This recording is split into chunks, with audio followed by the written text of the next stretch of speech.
अस्सलाम वालेकुम नाज़रीन इकराम, मैं हूं आपका होस्ट अयाज अहमद। नाज़रीन इकराम, केपी असेंबली में होने वाले जिरगे से कबल सुहेल खान अफरीदी ने वाज़ेह तौर पर और खुल के एक ऐलान किया है। उन्होंने कहा है कि मैं अपनी आखिरी हद तक जाऊंगा और इस चीज़ को नहीं देखूंगा कि नतीजा क्या निकलता है। सुहेल खान अफरीदी ने वाज़ेह तौर पर कहा कि अगर किसी के वहमो गुमान के अंदर यह चीज़ है कि मैं डर जाऊंगा या किसी किस्म का कोई खौफ महसूस करूंगा तो ये लोगों की गलत फहमी होगी।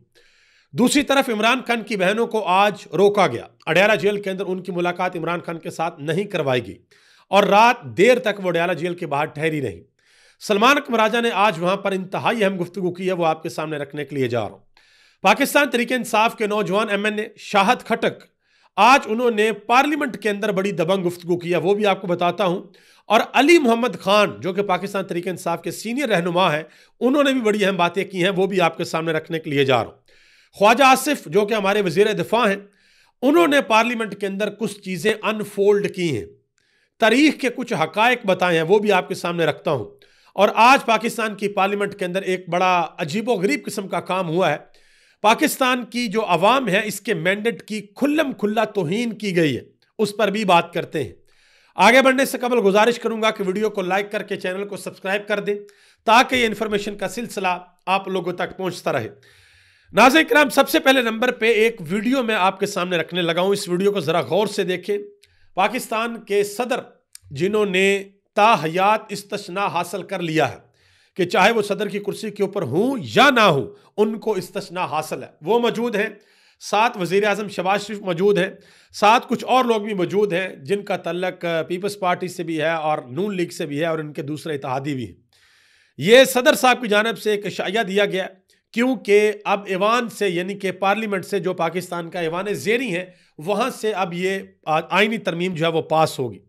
और आप हैरान होंगे कि आज ही के दिन ऐवान सदर से 13 किलोमीटर दूर एक धमाका हुआ इस्लामाबाद कचहरी के बाहर, जहाँ पर 12 पाकिस्तानी शहीद हुए और 20 से ज़ायद पाकिस्तानी जो हैं वो ज़ख्मी हो गए। और इसके अलावा पाकिस्तान मुस्लिम लीग नून के दरेना साथी इरफान सदीकी साहब, जिन्होंने अपनी जिंदगी का एक बड़ा हिस्सा शरीफ खानदान को दिया, नवाज शरीफ को दिया। नवाज शरीफ जहां पर भी तकरीर करते थे, ज्यादातर वो तकरीरें इरफान सदीकी साहब की लिखी हुई हुआ करती थी।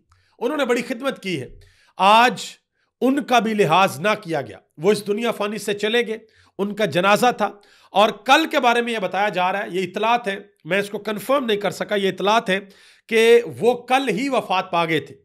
लेकिन पाकिस्तान मुस्लिम लीग नून ने और पीपल्स पार्टी ने यह जरूरी समझा कि कल इस खबर को दबाया जाए। कल खबर यह आई थी कि वो बहुत ज्यादा अलील हैं और वो वेंटिलेटर के ऊपर हैं, और यह भी खबरें आई थी कि उनकी फैमिली की जानिब से कहा गया था कि कल उनकी डेथ नहीं हुई। ये इतलात भी हैं, लेकिन फिर भी नून लीग और पीपल्स पार्टी ने यह जरूरी समझा कि भाई हमने इस आईनी तरमीम को हर सूरत जल्द अज जल्द सेनेट के बाद अब कौमी असम्बली से भी पास करवाना है। इरफान सदीकी साहब जो इस दुनिया फानी से चले गए, उनके ऊपर बहुत ज्यादा लोग तनकीद भी कर रहे हैं। अब मैं यहां पर एक छोटी सी इंपॉर्टेंट चीज आपके सामने रखता हूं, इसको जरा गौर से देखिएगा। ये एक नौजवान सहाफी हैं अब्दुल कादिर, ARY से इनका तल्लुक है। उन्होंने एक इंतहाई अहम ट्वीट किया। उन्होंने कहा कि सेनेटर इरफान सदीकी के इंतकाल की खबर पर कुछ तबसरे देखकर अफसोस हो रहा है। एक शख्स दुनिया से चला गया, खुदारा दिल में रहम रखिए, मजाक और ठट्ठे मत लगाएं। हर शख्स अपने इमाल के साथ खुदा के हजूर पेश होगा। इंसानियत के इस इम्तिहान में खुद को शर्मिंदा ना करें। बात उनकी बिल्कुल ठीक है, लेकिन इसका दूसरा पहलू भी मैं आपके सामने रखता हूं। अनम शेख, उन्होंने इसके ऊपर एक बात की है। उन्होंने कहा कि फिरौन, नमरूद और यजीद भी दुनिया से चले गए हैं, उनके लिए भी दिल में रहम रखना है, उनके लिए भी रहम रखना चाहिए। फिरौन की मम्मी को रहती दुनिया तक इबरत का निशान बनाया गया, उसे भी दफना दें। उन्होंने पूछा क्या उसको भी दफना दें? क्या राय है आपकी इस बारे में, आप बताएं। अब मैं एक चीज आपको बताता हूं। अल्टीमेटली हम सब ने इस दुनिया से एक ना एक दिन चले जाना है। जब हम इस दुनिया से जाएंगे ना, तो हमारे जाने के बाद जब हम कब्र के अंदर होंगे तो लोग सिर्फ हमें एक चीज की वजह से याद करेंगे, और वो होगा हमारा किरदार। अगर किरदार अच्छा होगा तो लोग अच्छे अल्फाज में याद करेंगे, और अगर किरदार बुरा होगा तो लोग बुरे किरदार, उस बुरे अल्फाज के अंदर याद करेंगे। बहरहाल हमारी दुआ है कि अल्लाह ताला उनका सफर आखरत अच्छा करे, अल्लाह ताला उनकी मग़फ़िरत फरमाए, मग़फ़िरत फरमा कर अल्लाह ताला उनके दर्जात बुलंद करे और अल्लाह ताला उनकी फैमिली को, उनके बच्चों को अल्लाह ताला सब्र जमील अता फरमाए। लेकिन याद रखिएगा, ये एक बहुत बड़ा सबक है पूरी की पूरी मुस्लिम लीग नून के लिए, पीपल्स पार्टी के लिए, हमारे सेनेटर्स के लिए, हमारे MNAs के लिए, सबके लिए एक सबक है कि एक ना एक दिन हमने जाना ही जाना है। आज ही इनका बयान मेरी नज़रों के सामने दोबारा गुजरा, इरफान सदीकी साहब का। इन्होंने कहा था कि 9 मई में कम से कम 500 अफराद को सजा होनी चाहिए। अब कहां पे इरफान सदीकी दुनिया के अंदर मौजूद तो नहीं है। अब अगले जहान जाकर वो हिसाब देंगे कि आया जो कुछ उन्होंने किया वो ठीक किया या नहीं किया। बहरहाल हमारी दुआ यह है कि अल्लाह ताला अगले इम्तिहानों में उनको कामयाब करे। अब आगे आ जाए जी, जाने वाले के लिए दुआ इंसान कर सकता है, लेकिन बात फिर वही है कि भाई लोग आपको आपके किरदार की वजह से याद करेंगे। अच्छा होगा तो अच्छे अल्फाज से, बुरा होगा तो बुरे अल्फाज से। पाकिस्तान तहरीक इंसाफ के एक नौजवान रहनुमा है शफकत अयाज, उन्होंने भी इस हवाले से एक ट्वीट किया। उन्होंने कहा कि 27वीं आईनी तरमीम इतनी अहम है कि इरफान सदीकी की डेथ को अनाउंस होने से रोका गया। वाना के हमले की वजह से कार्रवाई ना रोकी गई। इस्लामाबाद में धमाके के बाद भी यह कार्रवाई ना रुकी। नमाज तक के वक्फे नहीं किए गए। यह तरमीम नमाज और मुल्क से भी क्या अहम है और क्यों अहम है? उन्होंने कहा कि मगर क्यों, ये उन्होंने सवालात पूछे। लतीफ़ खोसा ने एक अहम तरीन बयान दिया है। कहते हैं कि मुशर्रफ को आइन से खलवाड़ पर आर्टिकल 6 का सामना करना पड़ा और 27वीं तरमीम के बाद भी आर्टिकल 6 मौजूद है। वक्त आने पर सबको हिसाब देना होगा। 27वीं आईनी तरमीम में पाकिस्तान की अदालतों को दागदार किया गया। 27वीं आईनी तरमीम पास करवाने की इतनी जल्दी थी कि इरफान सदीकी के इंतकाल को भी नहीं देखा गया। यह बात लतीफ़ खोसा ने भी की है। अब जरा आगे आ जाए। सुहेल खान अफरीदी, कल अभी रात का वक्त है जब मैं वीडियो बना रहा हूं, कल सुहेल खान अफरीदी जो है वो KP असेंबली के अंदर एक जिरगे की क़यादत करेंगे, सदारत करेंगे। और इतलात हैं कि सिक्योरिटी का सारा बंदोबस्त देख लिया गया। तकरीबन 400 लोगों के लिए जगह बनाई गई है कि 400 जो जिरगे के शुरका होंगे वो वहां पर बैठेंगे और KP का अगला लाहे अमल तय करेंगे कि अगला लाहे अमल क्या होगा। आपको पता है कि उस इलाके में, खैबर पख्तूनख्वा में, कबाइली इलाकों के अंदर जिरगे की बहुत अहमियत होती है। वहां पर हर चीज़ जिरगे के अंदर की जाती है और जिरगे के अंदर हमायदीन जो फैसला कर देते हैं वो अटल फैसला होता है। सुहेल खान अफरीदी ने उस जिरगे से कबल एक जगह पर खिताब किया है और उन्होंने वाज़ह तौर पर खुलकर बातें की हैं। बातें मैं आपके सामने रखता हूं, उससे आपको अंदाजा होगा कि सुहेल खान अफरीदी मजीद आगे किस तरीके से चलेंगे। सुहेल खान अफरीदी ने कहा कि इस्लामाबाद में जो खुद को हमला हुआ और वाना कैडेट कॉलेज पर जो हमला हुआ उसकी मैं मजम्मत करता हूं। हम इन चीज़ों से डरने वाले नहीं हैं, हम इनका मुकाबला करते आए हैं। मजीद सुहेल खान अफरीदी ने कहा कि मैं आखिरी हद तक जाऊंगा, फिर चाहे नतायज कुछ भी हूं। उन्होंने कहा कि हम मिडिल क्लास के पास हारने के लिए कुछ नहीं होता। उन्होंने कहा कि हम मिडिल क्लास के लोग हैं, हमारे पास हारने के लिए कुछ नहीं होता, लेकिन जीतने के लिए पूरी दुनिया होती है और हम ये दुनिया जीतेंगे। ये सुहेल खान अफरीदी ने कहा। मजीद कहा कि खैबर पख्तूनख्वा के हवाले से ऊपर से शाही फरमान जारी होता है कि यह पॉलिसी पख्तूनख्वा में चलेगी और उस पर अमल शुरू हो जाता है। उन्होंने कहा कि मैं ऐसी हर पॉलिसी के खिलाफ मुज़ाहमत करूंगा, मैं अवाम के हक के लिए मुज़ाहमत करूंगा। यह भी कहा कि वो नौजवान जो पिछले 20 साल से बारूद, पिस्तौल, क्लाशनकोफ थामे हुए हैं, अब हमने उनके हाथों में बल्ला हाकी देनी है और उनको मुस्बत रास्ते के ऊपर चलाना है। उन्होंने यह भी कहा कि हम मस्जिद में जाते हैं तो खुदकुश धमाके होते हैं, घर में होते हैं तो हम पर ड्रोन हमले होते हैं। ये हालात हम पिछले 20 साल से देख रहे हैं। हम खैबर पख्तूनख्वा की आवाम को मिलकर अमन के लिए आवाज़ उठानी है। यह भी कहा कि बंद कमरों के फैसलों की वजह से जो आवाम पिछले 20 साल से पिस रही है, अब उनको मौका मिलना चाहिए। दहशतगर्दी से मुतासर इलाकों में बहुत ज़्यादा टैलेंट है। ये जुनैद अकबर खान ने उन्होंने सुहेल खान अफरीदी ने सारी की सारी बातें की। जुनैद अकबर खान ने एक ट्वीट किया है जी, इमरान खान की तस्वीर लगा के, जहाँ पे इमरान खान को अरेस्ट किया गया था इस्लामाबाद हाई कोर्ट से और फिर लेकर जा रहे थे। बल्कि नहीं, ये तस्वीर दूसरी है। ये वो तस्वीर है जब इमरान खान को सुप्रीम कोर्ट के अंदर पेश किया जा रहा था। ये वो वाली तस्वीर है। इसके ऊपर जुनैद अकबर खान ने एक शेर लिखा। उन्होंने कहा कि मैं भी खाइफ नहीं तख्ता दार से, मैं भी मंसूर हूँ कह दो अग्यार से।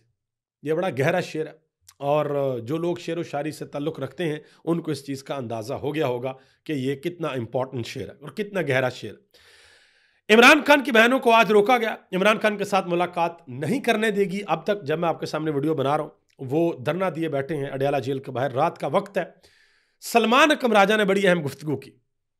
उन्होंने कहा कि मैं इमरान खान की तीनों बहनों को सलाम पेश करता हूं, जो हर हफ्ते यहां पर आती हैं, मज़ाहमत करती हैं। इस मुल्क में लाकानूनियत चल रही है। अगर कानून होता तो ये वर्दी में खड़े सामने पुलिस वाले इस तरह इमरान खान की बहनों को जलील ना करते।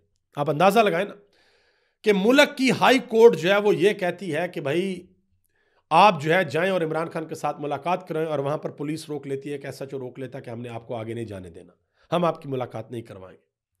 आज वहां पर जब सब लोग इकट्ठे थे, तहरीक इंसाफ के लोग, इमरान खान की बहनें, उनके कारकुनान, तो अडयाला जेल के बाहर, इस्लामाबाद कचहरी के बाहर जो धमाका हुआ, वहां पर जो लोग शहीद हुए उनके लिए दुआए मगफरत भी की गई। ठीक है जी। इसके अलावा अब आ जाएं जरा पाकिस्तान की पार्लियामेंट के अंदर कुछ बड़ी सख्त बातें हुई हैं। शाहद खट्टक जो कि पाकिस्तान तहरीक इंसाफ के एमएनए हैं, उन्होंने बड़ी सख्त तकरीर की है और उनकी तकरीर का एक हिस्सा काट भी दिया गया, वो नहीं चलाया गया, लेकिन उन्होंने अपने मोबाइल को नीचे रख के अपनी तकरीर सारी की सारी रिकॉर्ड की हुई थी और बाद में उन्होंने वो सोशल मीडिया के ऊपर जारी कर दी। शाहद खट्टक साहब ने कहा कि अडयाला जेल की दीवारें इतनी मजबूत नहीं है कि हम उनको गिरा ना सकें। अगर हमें कोई चीज रोके हुए है तो वो आइन और कानून की पासदारी है। ये भी कहा, ये जो उनका बयान है ये नहीं चलाया गया, इसको रोका गया, ये उन्होंने सोशल मीडिया के ऊपर बाद में जारी किया गया। उन्होंने कहा कि अगर आप चोर और डिकेट नहीं हैं तो फिर आपको इस्तशना क्यों चाहिए? दलेर आदमी तो हालात का मुकाबला करता है, इस्तशना तो चोरों को चाहिए होता है। यह शाहद खट्टक साहब ने बात की। मजीद कहा कि इमरान खान को आप डरा नहीं सकते, हिरा नहीं सकते। इमरान खान के खौफ में आइन तब्दील कर रहे हो। बेहतर है कि अडयाला जाकर इमरान खान से बात करो। मुझे यकीन है कि इमरान खान पाकिस्तान की खातर जरूर बात करेंगे। मजीद उन्होंने कहा, जो राजा परवेज साहब ने कहा जी ये तहरीक इंसाफ सारी की सारी कंप्रोमाइज है। शाहद खट्टक ने जवाब दिया कि हमें कंप्रोमाइज कहने वालों को मैं ये बता दूं कि असल कंप्रोमाइज वो हैं जिसने शहीद बेनजीर भुट्टो की शहादत को कंप्रोमाइज किया। इन्होंने पीपल्स पार्टी को वाज़ह तौर पर जवाब दिया है। अली मोहम्मद खान, उन्होंने भी आज बड़ा धुआंधार खिताब किया पार्लियामेंट के अंदर। उन्होंने कहा कि क्या पाकिस्तान में कोई हजरत उमर फारूक रजी अल्लाह तआला अन्हु से बड़ा स्टेट्समैन पैदा हो गया है? उन्होंने कहा कि क्या खालिद बिन वलीद रजी अल्लाह तआला अन्हु से कोई बड़ा जर्नैल पैदा हो गया है? यह इस्तिस्ना आज तक उन्होंने नहीं ली। यह इस्तिस्ना इस्लाम में कहीं नहीं है और ना ही हमारे आइन में किसी को इसकी इजाजत है।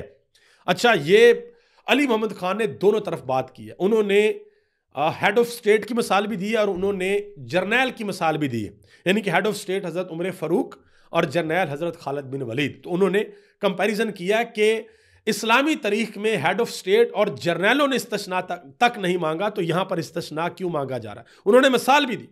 उन्होंने कहा कि जिस वक्त हजरत उमर फारूक ने हजरत खालिद बिन वलीद को माजूल किया, यानी कि आर्मी चीफ के ओहदे से हटाया, तो हजरत खालिद बिन वलीद बड़े आराम से हट गए और फिर वो एक सिपाही की हैसियत से लड़े। बेसिकली हुआ ये था कि उस वक्त ये बात फैल गई थी कि मुसलमानों को जो फतूहात मिलती हैं वो हजरत खालिद बिन वलीद रजी अल्लाह तआला अन्हु की वजह से मिलती हैं। और ये बात तारीख में आता है कि बात बहुत ज़्यादा फैल गई।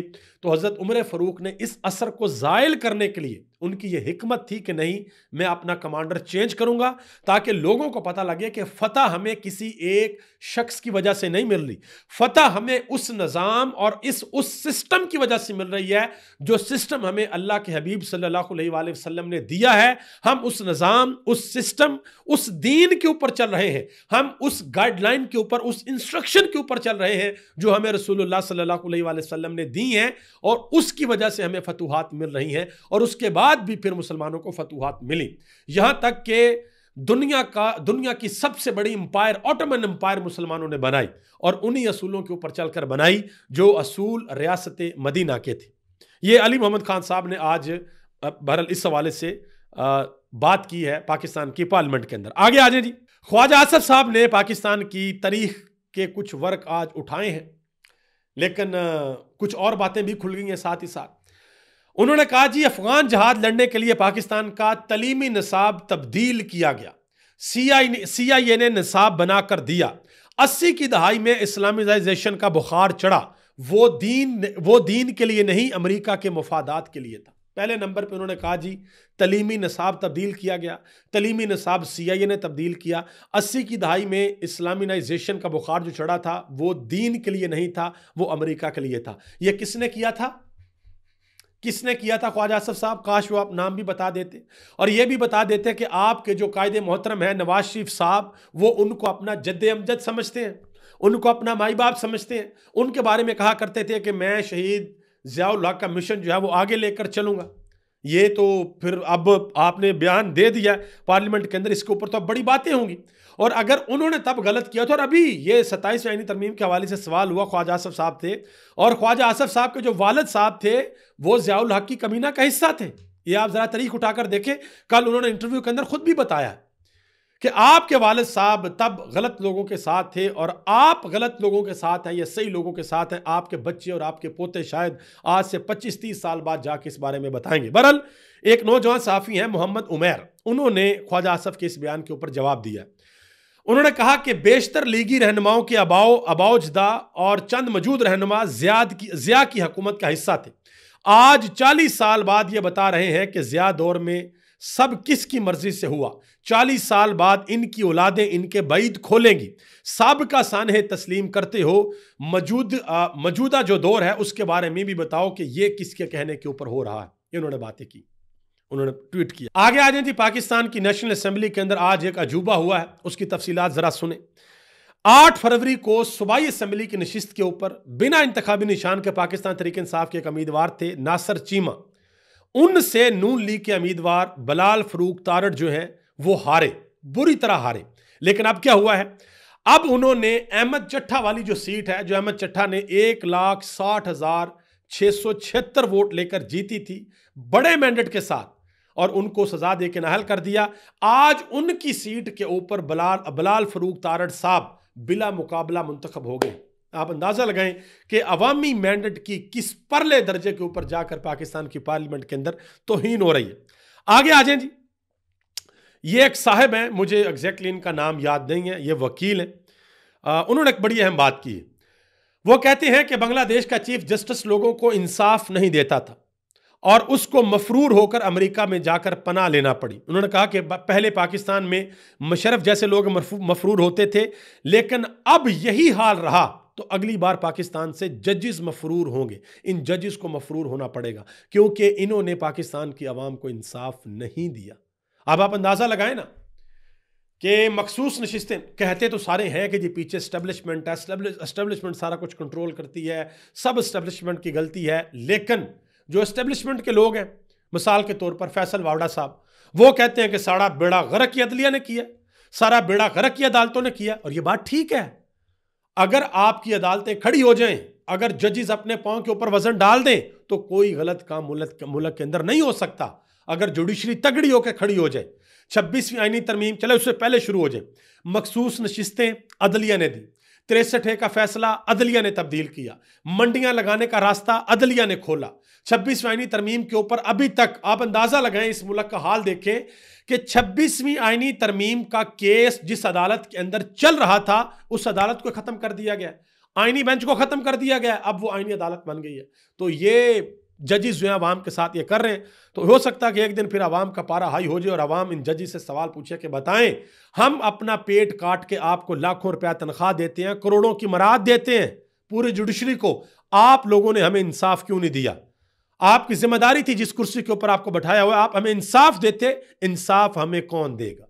अभी तक ले इतना ही, आप सबका बहुत बहुत शुक्रिया।